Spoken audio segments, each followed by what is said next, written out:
What's going on, bottom line viewers? It's Dylan back here for another video. I apologize for the very long delay from the last video. I had the head coach's video to this one. A couple weeks ago, I was sick. I could barely talk, so I couldn't even really film. And then this past week, I was catching up on a whole lot of stuff, and I was very busy, so I just wasn't able to get a video out there for you guys. But I am back today, so do not worry. Today's video, I'm going to be talking about the 8 teams that finished last in the division in 2018 and see who has the best odds to go from worst to first in 2019. In the 2018 season, 2 teams, the Houston Texans and the Chicago Bears, were able to do this after being the worst in their own division in 2017, were able to win their own division in 2018. I do not know if any of these teams will do this in 2019, but I think there are a couple of teams that have an opportunity to do so. So we're going to start from the worst team from 2018 that was in last place, and then go all the way to number 1. So with that being said, let's go ahead and get started. All right, we start off here at number 8, and the team that is, I think, least likely to win their division in 2019 after going in last place in 2018, the Arizona Cardinals. They were 3-13 last year. You see some of their top talent. You see they got a new head coach. Cliff Kingsbury is going to take over this team. And if you watch my last video ranking the head coaches, the new head coach hirings, I had him at number 5. So what gives? Like, how can he be, the least likely to win his own division?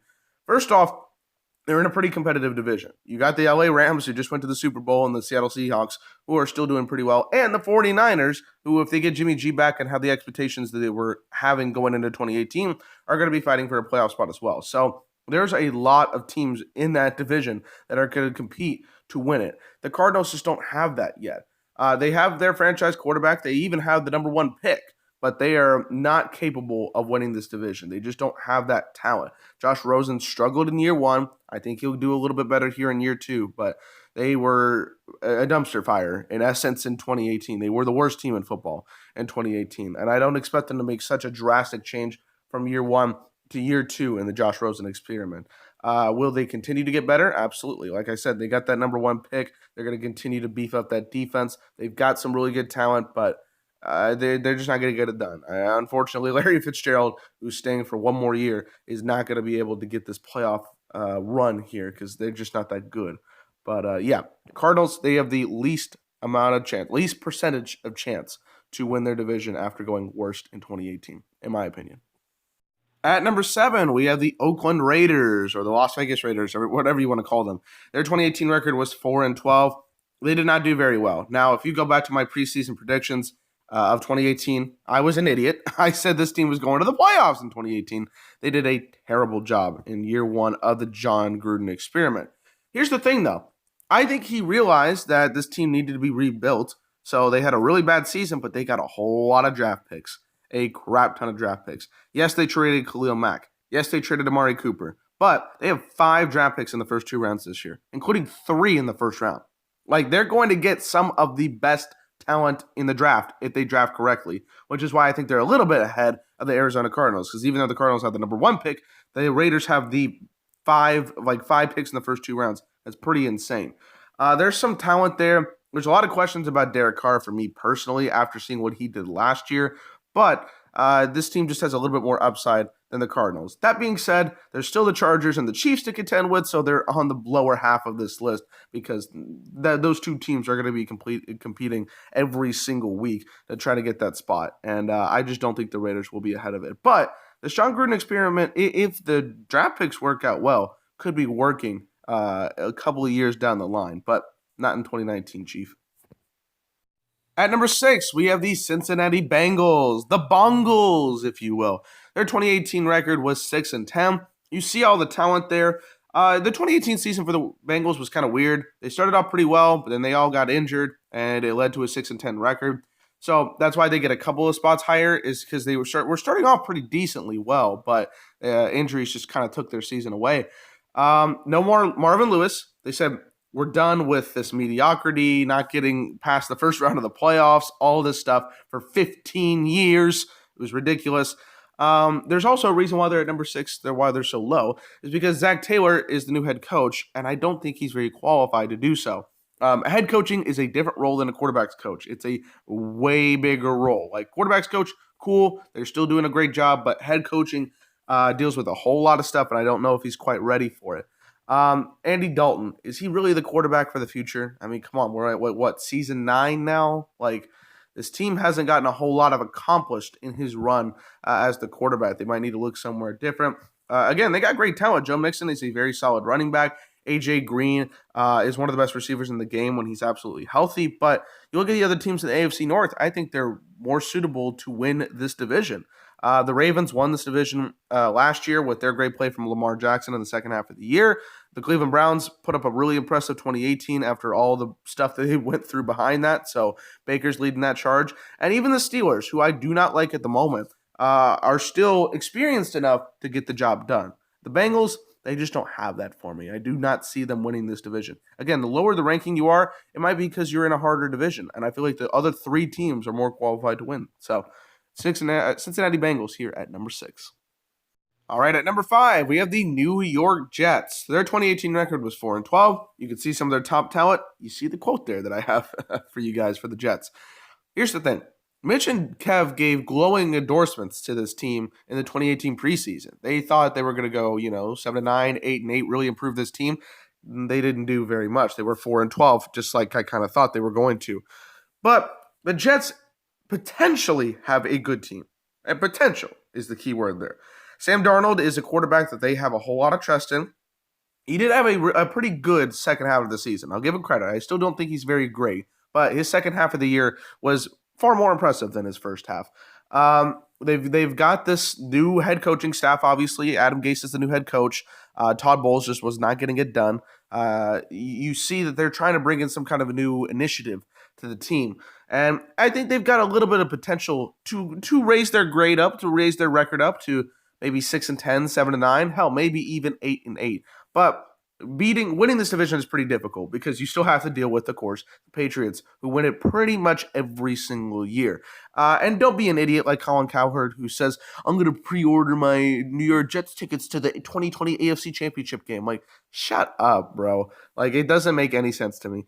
Again, they're going to beat out the 3 teams that we previously talked about because those teams are just not all that great.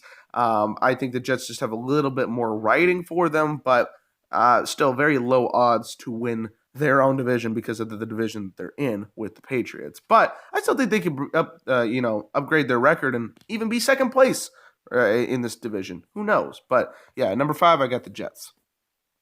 All right, at number 4, we have the Detroit Lions.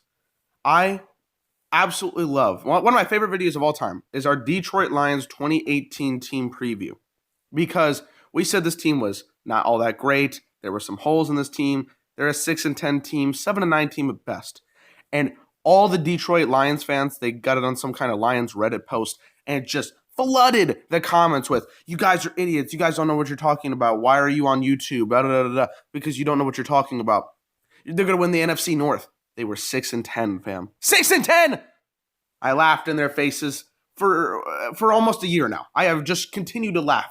Ever since that first game against the New York Jets, I was just dying with laughter. It was hilarious, okay? They're not going to win the NFC North. You see the talent that's in there? You got the Bears, who are absolutely killing it with their defense. You got the Vikings, who are inconsistent, but they just paid their quarterback big money. And if Aaron Rodgers has anything to say, he wants to get his team back in there.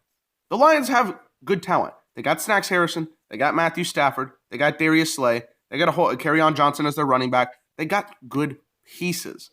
But as a collective unit, they're not very strong. And again, it's the Lions' curse. They're going to continue to do this for years and years and years until they actually really fix a problem. They put a Band-Aid over like a dam bursting. You know what I mean? Like, they're not really helping their cause here. And again, another really strong division. The only reason they're up here at number 4, as high as they are, is because they are more talented than the other teams that I've already mentioned. But I still don't think they have very much of a chance, even if at all, a chance to win the NFC North. I think the Bears are still really strong in that contention. And then, like I said, the other 2 teams are still fighting for it.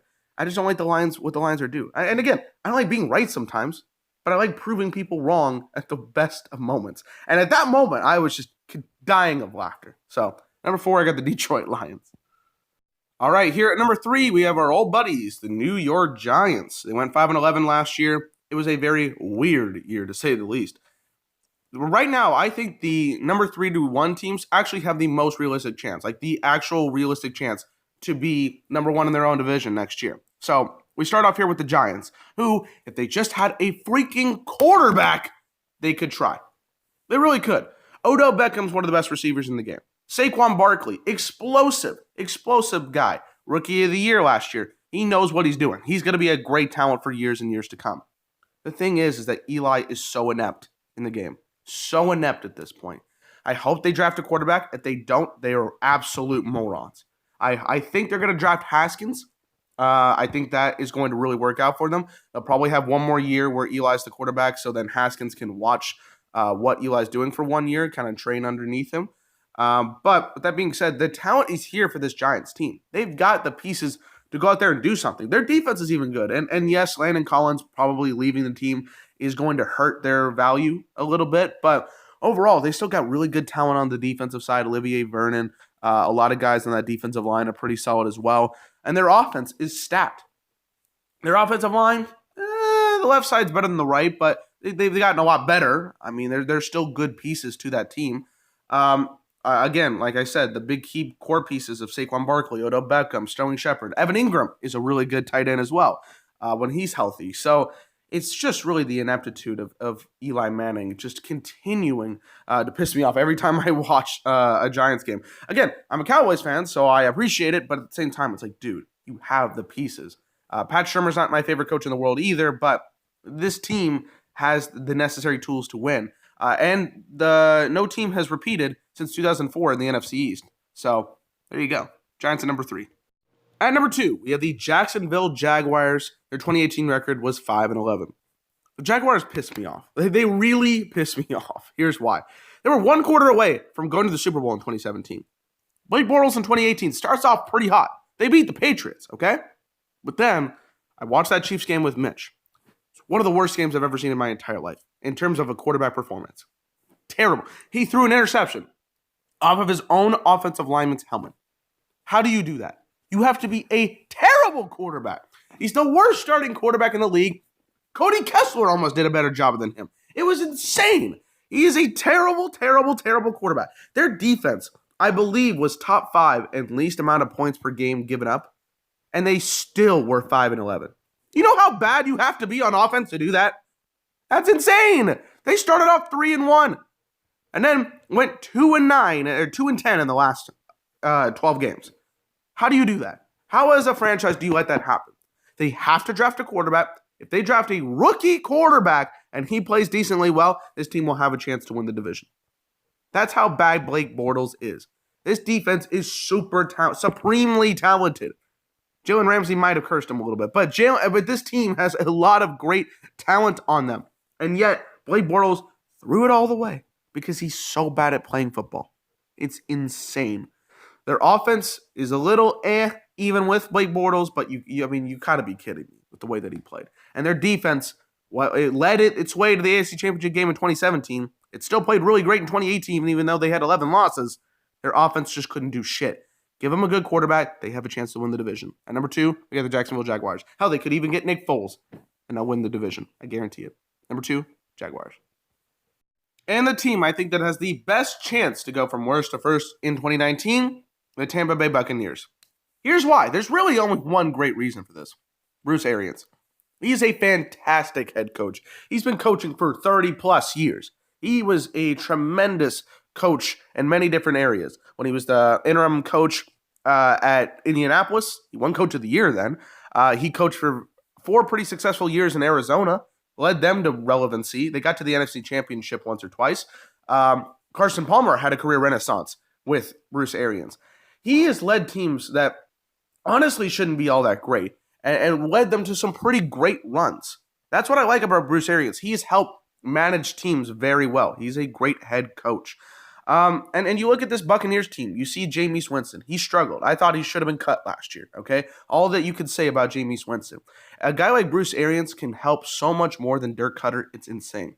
Like 2017, I was so upset that this team didn't reach the potential of winning the NFC South and went I think 5-11, whatever it was.